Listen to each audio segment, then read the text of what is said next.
All right, so I'm outside of a 2016 Honda Civic LX. Clearly, this one needs a bath, but it's modern, still gray with a gray interior. So if you were thinking about buying a 19 or an 18 or a 17, the 16 LX is the exact same as all those, so it's kind of nice to know that you could save yourself some money if that's something you're looking into, right? Maybe you're buying this for a kiddo. You can tell it's an LX by the outside. It's got the hubcaps with the covers. That's the biggest giveaway on this car. It won't have fog lights, won't have a spoiler or anything specific like a sport model. A new one might. So let's hop in the car and I'll show you a couple things, but I'm gonna start you at the back actually. And let's just look at the trunk space and kind of go through. First thing I'm gonna do is I'm gonna pop the trunk, but I'm gonna point out that this is a regular key. So you're gonna be using not a key fob, but a standard key, right? So if I wanna pop the trunk, press pop. All right, we got it popped open. So actually this is cosmic blue. So I couldn't tell with the dirt, but that's what cosmic blue looks like. So in the back, it's got your carpeted floor mats. You can see somebody put in the trunk tray in this one. And then you do have a fold down back. You'll notice though, it's a single piece in the LX model. You would need to go up models if you want to get like the 60-40 split where I can fold down a portion of it. This does have a spare in it.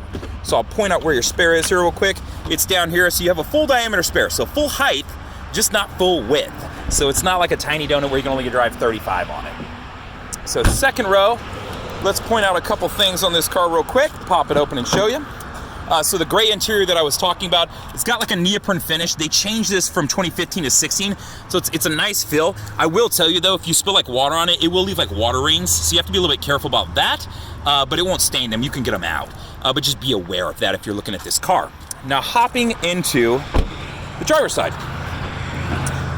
It's a standard 2-liter gasoline engine in this car. So we moved up from the 1.8 to this, so that's what it is, right? Now moving over here, it's just a classic stereo, so classic buttons and knobs. Not a whole lot to have to explain here, but I'm gonna walk it through. But let me start you on the left side and we'll just kind of walk through the whole car and go over it together. So on the left side, I've got my window controls, my auto up down driver and passenger side windows. Over here I've got my window locks, my door locks, and then my mirror control, so left and right and then adjust. Up here, my tire pressure monitoring system. So if I can block out some of that and give you a little bit of shade, you can see it. It looks like a flat tire with an exclamation point in it.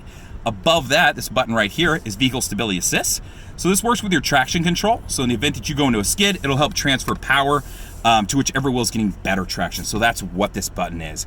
This is always on. You have to press and hold this to turn it off. And when you do, you'll see it pop on an orange up there. That's how you can tell if it's on or off, right? So moving over to the steering wheel, first thing I'll point out is my Bluetooth control. So to answer a call, to hang up or go back, and then my voice command button. So press this to say, wait for the prompts and say call so-and-so, that sort of thing. Above that, source button right in the middle. So let's switch between any sources I have. So FM, AM, USB, Bluetooth, whatever I have hooked up. I will point out while I'm showing you this, it'll toggle through over here on the screen. I don't have a CD player anymore. The car left CD players behind this year. So 2016 is when the CD player went away in case you were trying to get one with a CD player. So just be aware of that. The plus and minus is my volume controls. And then left and right will jump between favorite stations. So if I want to start toggling over, you'll see it'll jump between my favorites, right? So easy enough to understand. It does have auto on-off headlights, so you'll see them right there, even in the base model. And then this is my blinker stock, and then over on the other side is my control for my windshield wipers. So that's what's going on right there. Up in the display, you can see in the center, I've got a digital display, so they keep that going from previous generations. It'll display what my speed is digitally, and then I've got a tachometer wrapping around the outside of that. And then inside, I have some menus that I can pull up, whether I want trip info, and things of that nature. So I can toggle between that stuff, and you can see how many miles I'm in that tank of gas, the oil life, all that. And all I'm doing is pressing this button over here, you can see. So that's just how you toggle through. And then if I want to reset like a trip or anything, just press and hold. All right, so now it's reset. Easy enough to understand. Now, if you needed to switch over from kilometers per hour to miles per hour, that is what this button's for, and you'll notice over there it's labeled, so it'll let you know, and that's what you would use. And you can see I have an outside temp and some other stuff too. It shows me I'm in park right now, so it's just what's going on from that standpoint.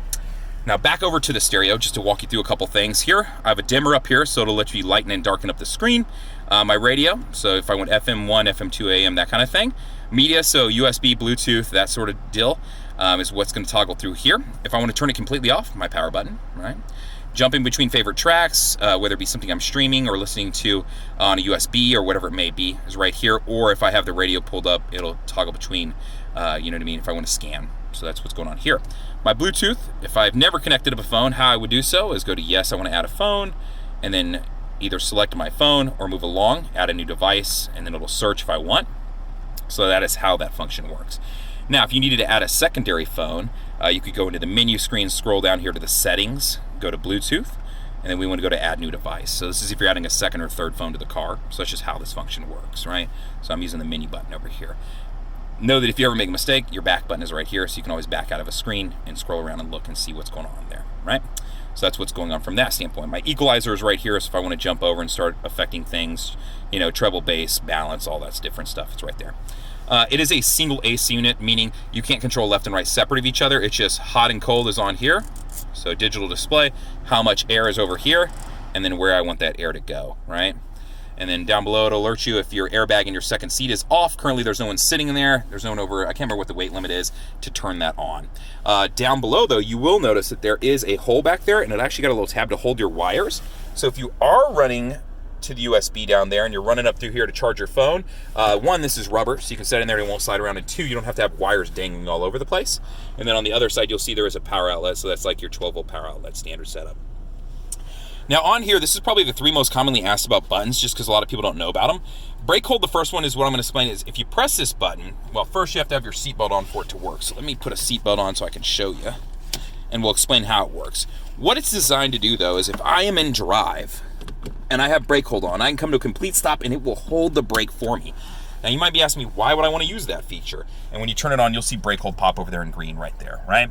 So the point of this is when I come to stop and go traffic, I'm in drive, I have my foot on the brake right now. It allows me to release my foot and relax while I'm waiting for the cars in front of me, AKA this bush, to move. Once it does, I can press the gas, move forward my 5 feet, because that's Austin traffic, and then go back to the same situation. So that's the purpose of brake hold. It's just a convenience feature. And you can see right now it's saying brake hold is on, so you can see the hold, right?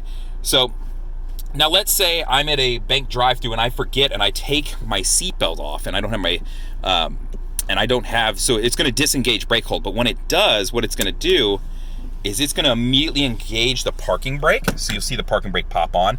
So that way, if I forget, it's not gonna allow me to roll into something if I take my seatbelt off, because you have to have your seatbelt on for this function to work. So it's kind of a cool feature, even though it's in drive and immediately shifted to the parking brake. So I can move this back out and release my parking brake. Now how the parking brake works, put your foot on the brake, you lift up to set it. When you do, you'll see brake pop on right down there. To release it, press your foot on the brake, press down to release it, and you'll feel the brake move under your foot. Now moving over Econ Button, whenever I press this, you'll see a green leaf pop on up there, so you can see it flashing at you right now. Whenever that leaf is on, it just means that you're gonna improve your gas mileage, but in doing so, you're gonna give up a couple things. You're gonna give up a little bit of the acceleration in the car, and you're gonna give up a little of the power of the AC or heating unit. So just be aware it's gonna limit some things, shut down some electrical systems in the front end of the car, but improve your gas mileage. Now gas mileage on this car, I wanna say is 30, it's either 30 or 31 in the city and 40 or 41, yeah, 31 in the city, 41 on the highway, so great car to be in if you need a commuter car. Center console setup is a little bit different from the previous generation, so you can slide back and open up.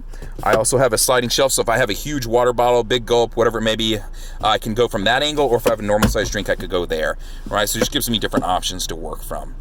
So that's what's going on from that standpoint. This one does not have a moonroof in it. You'd want to move up a model to the EX if that was something you wanted. In the EX, you'll also find an audio touchscreen, an alloy wheel, push button start, keyless entry. So some of those things. So just so you know what you would be getting moving up a model in case you were curious.